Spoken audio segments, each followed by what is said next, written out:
Hello, it's me again, here on my infamous black sofa that I do all my videos at. And today I'm going to come to you with a topic that may seem a little bit counterintuitive at first, especially when you hear the title, and that's on the subject of meditation and multitasking. Now, that seems like, it doesn't make sense, because if you think about meditation, you have to ask yourself, what is meditation? Well, meditation, at least, to me and what I've read, it's there to help calm your mind and to help calm the thoughts that are going on in your mind and distracting you and all the voices that well, not the voices that would make you kind of psychotic, but the self-talk that's going on. And meditation is there to help you calm those thoughts and to clear your mind and to sort of just chill out and forget about all of that, all those distractions of life, and just focus on the present moment, keep calm, relax, and just enjoy the moment for what it is. Now, so that a lot of us do meditation because we do have these thoughts going through our head all the time.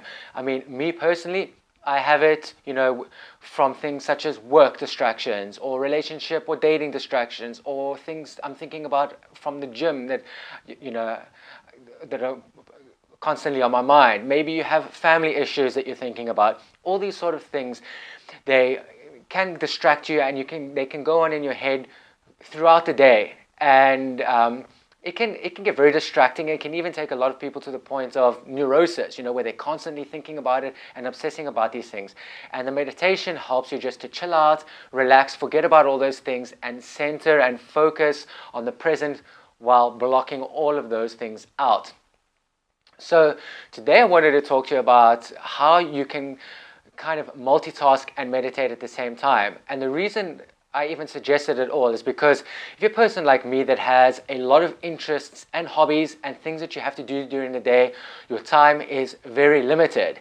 And so all these little interests and hobbies and activities that you do and work can add up. And sometimes there's not enough time in the day to do everything.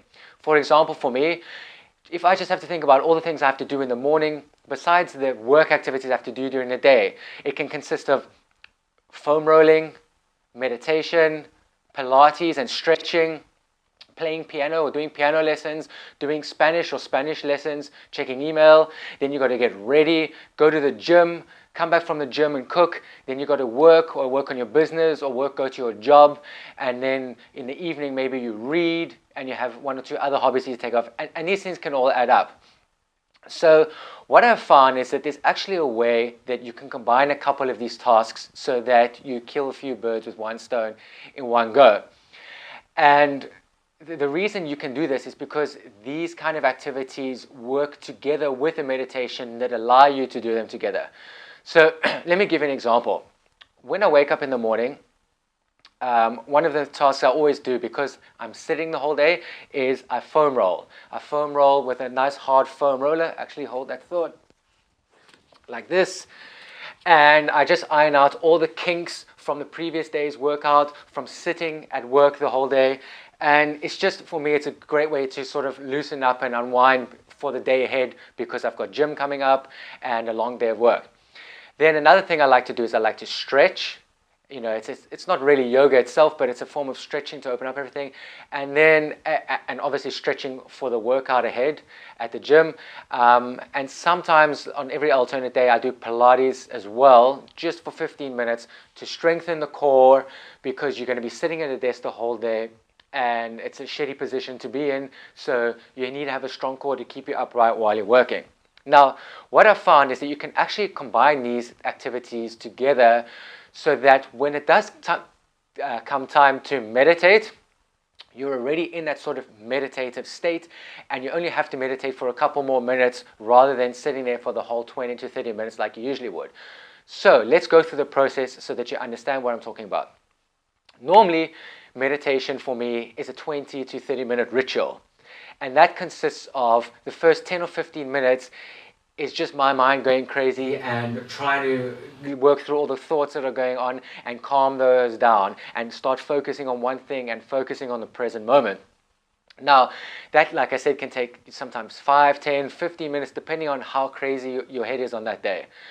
So only after those 10 or 15 minutes, when you're sitting there meditating, do you actually reach a sort of state of tranquility or peace where your mind calms, you're a bit more restful, and you can get into that proper meditative state where you're sort of just being and you're free from distractions.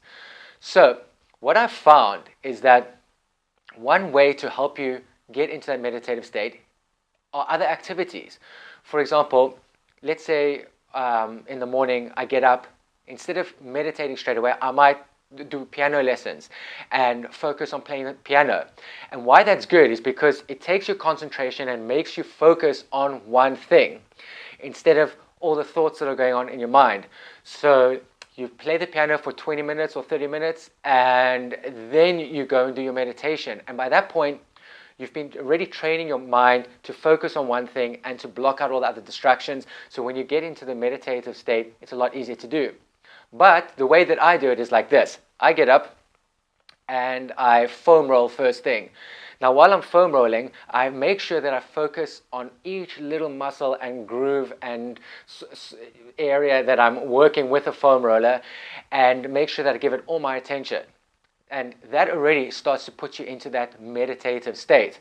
Now, obviously, because I've got all these thoughts going on in my mind, I don't always think about that spot that I'm rolling. I'll think about the spot I'm rolling. I'll think, oh, it's painful. And then I'll think about the gym workout that's ahead. And oh my God, how much weight am I lifting today? What did I do last week? And already your mind starts running crazy. So when you're foam rolling for those first 10 minutes, you're starting to work out those thoughts that would have come into your head if you were just sitting and meditating. You probably would have thought of them anyway.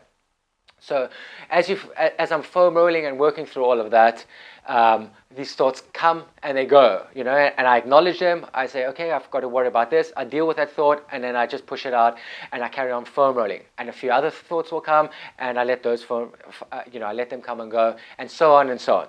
Then by the time I'm ended my foam rolling session, I've got one task done, which is the foam rolling, and I've gotten a whole lot of thoughts out of my head, which is going to help the meditation. Then I move on to my stretching or to my Pilates, usually stretching though. And what I start doing then in my stretching is I start breathing deep in and out and stretching, stretching my arms up, stretching out like that. A lot of basic yoga poses just to help the breathing and the airflow in and out. And you do that for 5 or 10 minutes. I then get on the floor. I start stretching out my legs and just leaning down so that I'm stretching my hamstrings and all that. And I focus on the stretches that I'm doing, making sure I don't stretch too hard so that I start getting aches and pains and pulling things, and rather just slowly stretching it out, focus on the breathing, focus on the activity at hand. And that sort of breathing and stretching and focus helps calm you. Sure, thoughts are going to pop in your head, but they pop out as soon as they come in. You just acknowledge them and let them go. And slowly but surely, you're getting into a more sort of deep breathing and meditative state. And so now you've done 2 activities already. You've done the foam rolling, which got your initial crazy thoughts out of your head. Then you went to breathing and stretching, and that got any more thoughts out of your head. And then at that point, I've been stretching and rolling for about 20, 25 minutes. Then I move into meditation. And by that time, once I move into meditation, I am so relaxed, I'm so calm, most of the thoughts are out of my head, and I can just sit down and I can meditate for maybe 5 to 15 minutes, depending on how restless my thoughts still are. And that is really nice because meditation is usually a 30-minute activity, and sometimes I can't always fit it in. So by combining these tasks now, I ensure that I can do all of them and quite effectively as well by doing a whole bunch together, by multitasking. And by the time I get to my meditation, I meditate for 5 or 10 minutes, and I still get that deep meditative state that I would have had if I'd done meditation alone, and I would have needed 15 minutes just to calm my mind. Yeah.